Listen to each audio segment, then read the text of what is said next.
So it's kind of a funny question. Have you ever noticed something strange about humans? So for example, the moment that someone feels hurt, they actually often stop talking about the hurt, or they don't acknowledge it at all. Isn't that odd? Like instead they withdraw or get defensive, or they start blaming you when they're feeling hurt. Why does that happen? And actually, what I think is important is, what do we do with that when that happens? How do we stay steady? So if you've ever walked away from a conversation thinking, wait, what just happened? You're not alone. That happens to me so often, or I observe it happening when in my work with other people, right? In groups. So a conversation would be going along just fine, and then one sentence lands wrong, or the wrong word, or maybe everything seems fine, but suddenly the entire emotional climate shifts, right? The other person may shut down, or you can feel that they've retracted or pulled away, or suddenly they're speaking like really sharp, or what drives me crazy is they act like nothing happened at all, like nothing, but something's off. And then you're left there standing confused, or maybe even blamed.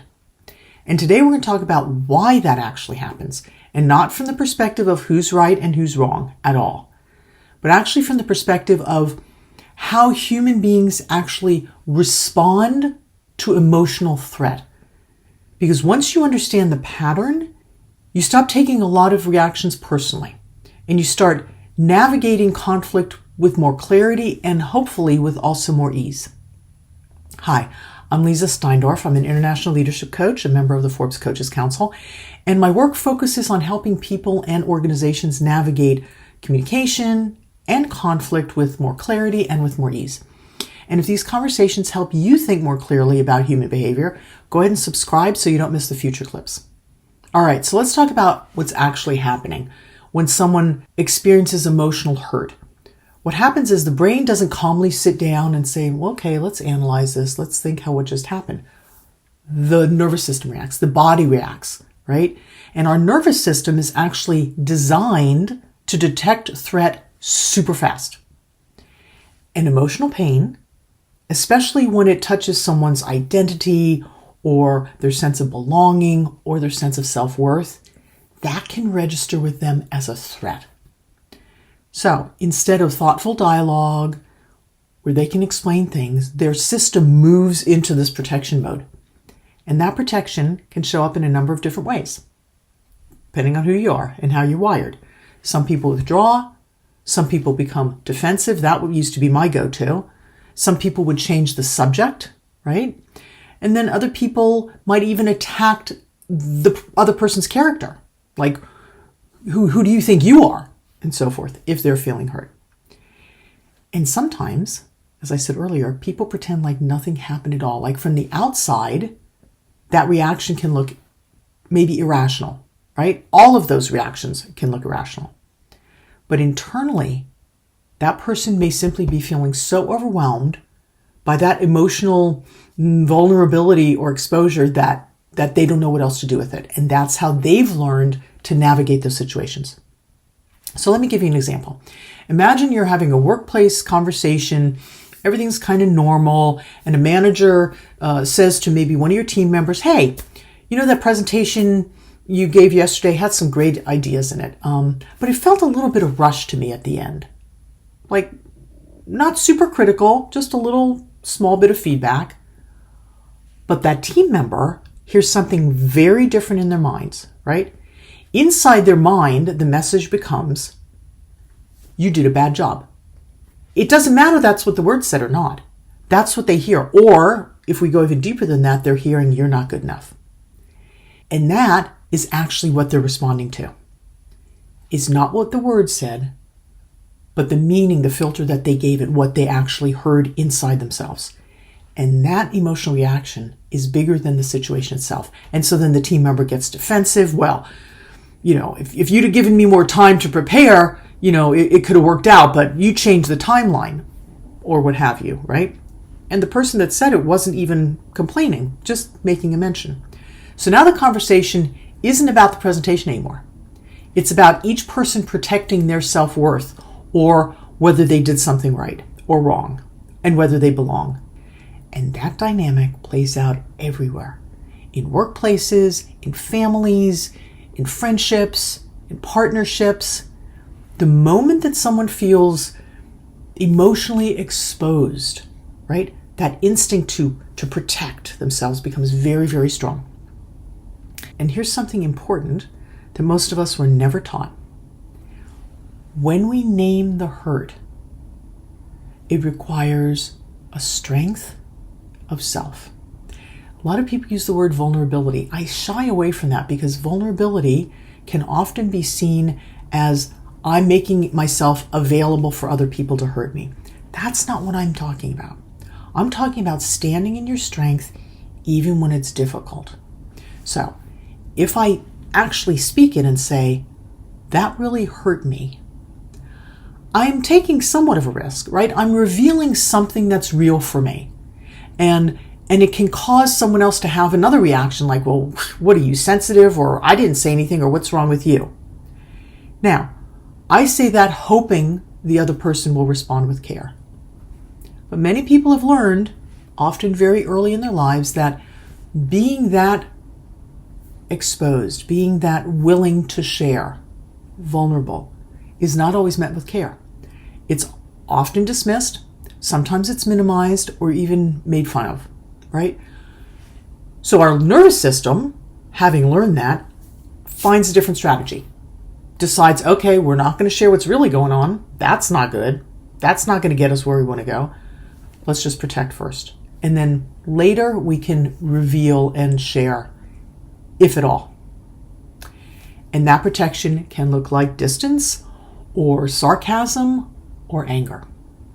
And those reactions obviously don't solve the problem. But in the moment, they reduce that person's sense of vulnerability, of exposure, of defenselessness, right? So here's where relationships get complicated. One person feels hurt and withdraws, whether there's an objective reason or not, doesn't matter. They feel hurt and they withdraw. And then the other person feels confused or rejected and pushes for explanation. So then you get into this pattern. One nervous system is pulling away and another nervous system is pushing forward, right? And both of them are doing that because they don't feel safe. Neither one is really feeling comfortable. And so that original issue, the actual hurt, never gets addressed. And I've seen this dynamic unfold, almost daily, like multitude of times in boardrooms, like really in high-level team meetings, in marriages, friendships, in family conversations, even in my own family. And often the people involved genuinely care about each other. Like it's not that they don't care, but they don't know how to stay present with themselves in the discomfort long enough to reach understanding. Yeah? And that's important. And it's not easy and it can be learned. And I was horrible at it. And it's been a long road. And yet if I can do it, anyone can do it, honestly. So let me give you an example. You might recognize this scenario. So someone says something that lands wrong. And then there's a brief pause, right? And then you can feel that shift, like the emotional temperature just dropped by 20 degrees or went up by 20, whatever it is, right? But no one addresses it. The conversation just moves on and everyone pretends that things are just fine. But internally, our nervous systems are still moving. And one person at least is holding a hurt. And the other person is wondering if something's wrong because they don't have the information, right? The one person is holding it. And that silent tension can last just a couple minutes, but it can also go on for days or years in relationships that people don't talk about it. And it's often because an original emotional moment, let's say, felt too risky actually to actually name. So, what do we do with this? The instinct to try and control that other person's reaction is strong, right? Let's force them to talk. And that was my go-to, right? If somebody was shutting down or if there was danger, we could talk it out. That's what my nervous system calibrated to, okay? Force them to talk. demand clarity. And then other people maybe blame and accuse. They notice something's wrong. Well, what's wrong with you? Right? They go on the defensive or the offensive. But the real skill in relationship isn't controlling someone else's response. It's actually learning how to stay steady within yourself when someone else becomes reactive. Because when someone pulls away, the mind starts telling stories. Like we fill in information when we don't have the real information from them. They don't care. They're avoiding responsibility. They're rejecting me. I'm left alone. And sometimes those stories are true, but many times they're interpretations that are filling a gap where we don't have information. So if you can pause long enough to separate out what actually happened from the story that your mind created, something really powerful happens. That intensity, that emotional friction starts to settle. And when that emotional intensity settles, then conversation becomes possible. And you're only responsible for your side of this. You are not responsible for other people, right? Folks have said, well, I can't help it if other people. No, you can't. But what we're talking about here is what we can do when our circumstances impact us. So imagine a different response if we go back to that example in the workplace. So imagine instead of reacting defensively, the team member that received the feedback, if you will, pauses and says, can you tell me more about what felt rushed? Like super factual. And now the conversation has the highest chance of moving forward with clarity. And I'm not saying that's easy, but it's so useful. Or imagine the manager saying, I want you to know the ideas were strong.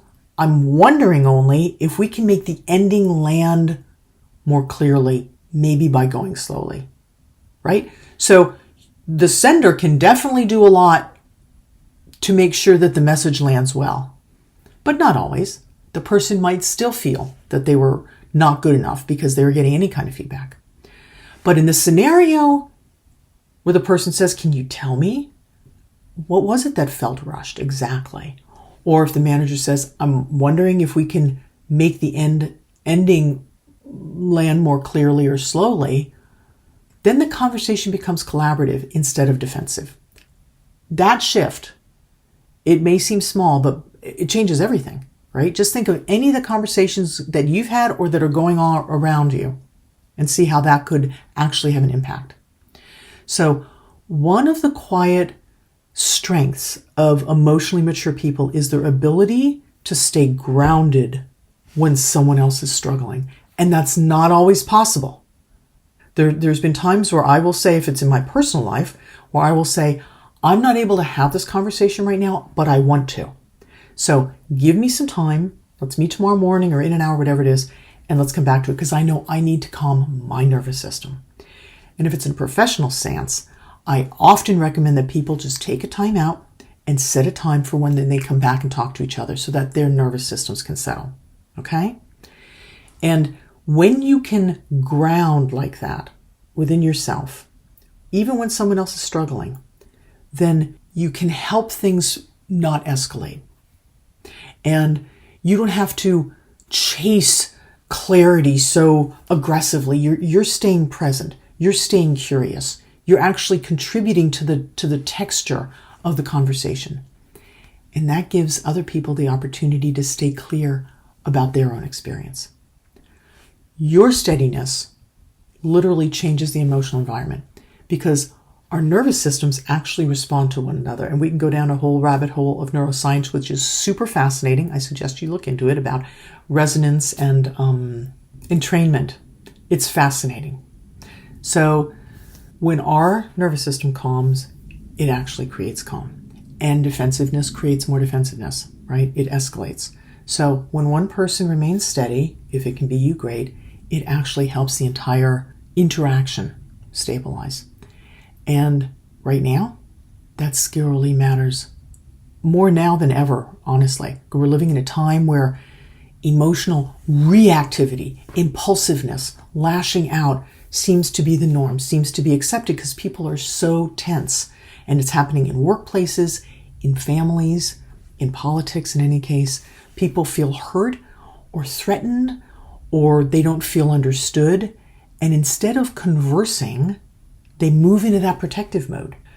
But when we understand what's happening beneath those reactions, then we actually gain a strength, a power to respond thoughtfully instead of reactively. It takes work. I'm not saying it's easy, but boy, it's a practice that's really worth engaging in. And that changes not just one conversation, but it impacts the entire tone of the relationship. So, the next time someone pulls away or shuts down or maybe responds defensively, instead of talking about what hurt them, pause for a moment. POP, I've spoken about this before. POP, pause, observe, proceed. Remember that their reaction might not be about you at all. And maybe it is. Or about what you said in any case. And it might also simply be their nervous system trying to protect itself from a risk that it feels threatening. And it doesn't yet know how to deal with it. And if you can remain steady in that moment, then you become the calm influence in the situation instead of agitating the environment, right? You're calm, you're settling of your nervous system, that changes everything. Give it a try. Not easy, but so worth it. So if you found this conversation helpful, go ahead and subscribe to the channel so you'll know when new content comes out, and like the video, and that helps other folks find it as well. This series that I'm doing right now is called Staying Human in a Reactive World, and we're exploring the quiet skills that help people stay grounded and thoughtful and clear, especially when emotions are running high. And I'm really glad you're here for the conversation. Till next time, be well.